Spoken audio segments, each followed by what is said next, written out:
In a world where gender bias, race bias, height, weight, skin, hair, house, car, address, and wealth bias often dims brilliance, and in a world where self-doubt often dims brilliance, the following true story that I'm going to attempt to parabolize today will reveal how preparation, purpose, and the right mentor helped me to make history without asking for permission.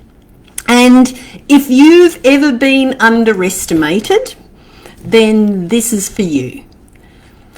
Radiology always fascinated me. I was the youngest of 7 children, and there was often someone on crutches or in a cast of some sort.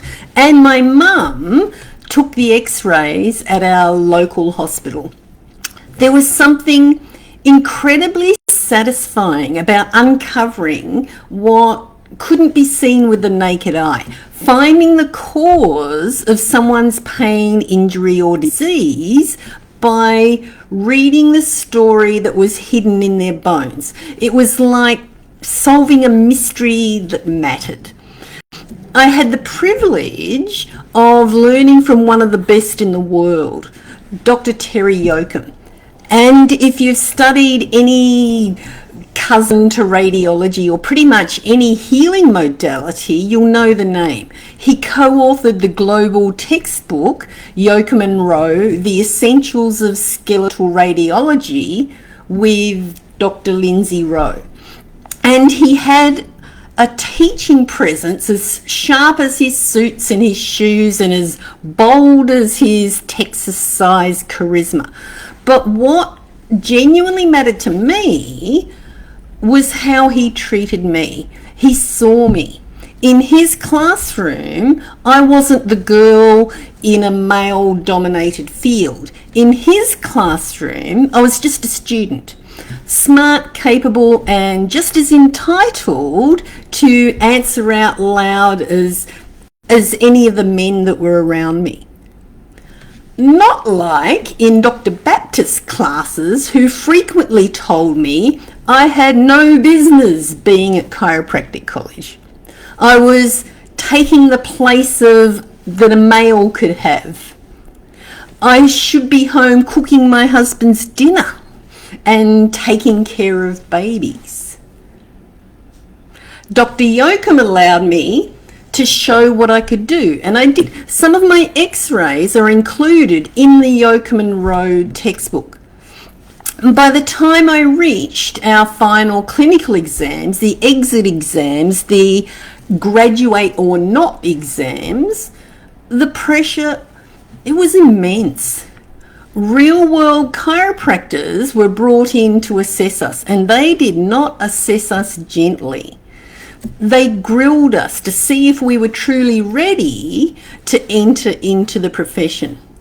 And on radiology day, I was seated beside a field chiropractor who made no effort whatsoever to hide his skepticism. I could feel it in the way that he sat too close to me, the way that he looked at me sideways, like he was just waiting for me to mess up. Maybe he thought I was too young, too female, or simply didn't belong. Who knows? But it rattled me. When the first x-ray went up, I froze. My mind went blank. I couldn't identify the pathology. There was obviously a pathology there, but the name for it just wouldn't come to me. And that had never happened to me before. So panic started to set in, and I could feel the judgment radiating from the man beside me. And then Dr. Yoakum walked over. The other examiner gave him a look, silent but clear. She doesn't know what she's doing.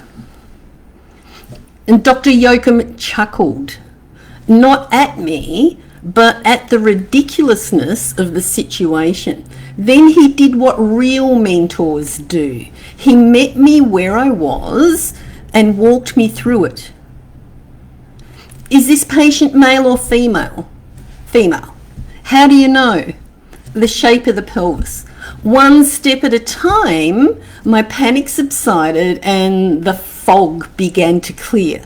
And he asked, I answered. And with every question, my confidence returned. So by the time I identified this calcified fibroid the size of a grapefruit, I was back in my element.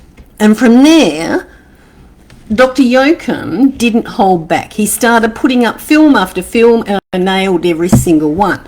Diagnosis after diagnosis, clear and confident. And he wasn't just testing me anymore. He was showcasing me to Dr. whoever.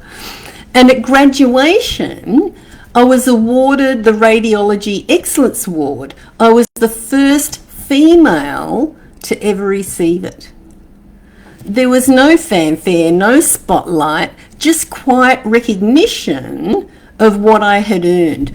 Not because of gender, not because of diversity, inclusion, that was unheard of back then, but because of performance.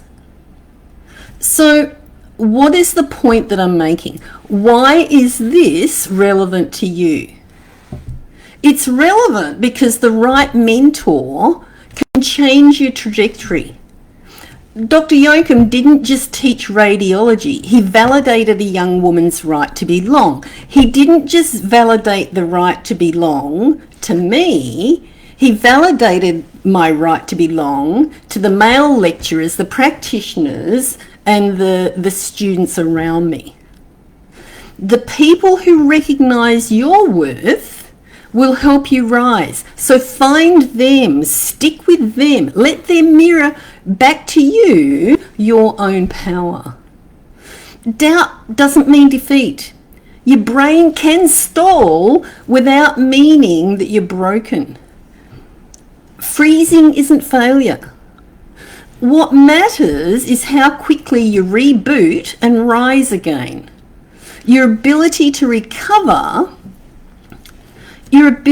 recover is often more important than never faltering in the first place. Preparation beats privilege. Don't coast on your talent. Earn your way. When the spotlight comes, be ready. Because bias is real, but so is brilliance. So is your brilliance. The examiner may have doubted me, the system may have doubted me, but the results were undeniable. Skill is louder than sexism. Skill is louder than gender. It's louder than race, height, weight, language, accent, and the old school tie. And clarity is more powerful than condescension. From the outside of you, people may only see surface impressions, but think of your life like an X-ray film. Beneath your surface, there's the strength of your bones, your resilience, your structure, and the truth of your story. Beneath your surface is a brilliant person that people can't ignore once you reveal it. Bias is like poor contrast on an X-ray, like poor contrast on a photograph, or poor contrast on from your digital camera. Bias is like poor contrast. It tries to obscure. But when you're well developed, your truth always shows up. Have you ever felt underestimated? Have you ever felt dismissed because of something outside of your control? How did you rise anyway? Share your triumphs below, or tag a mentor who helped you through it.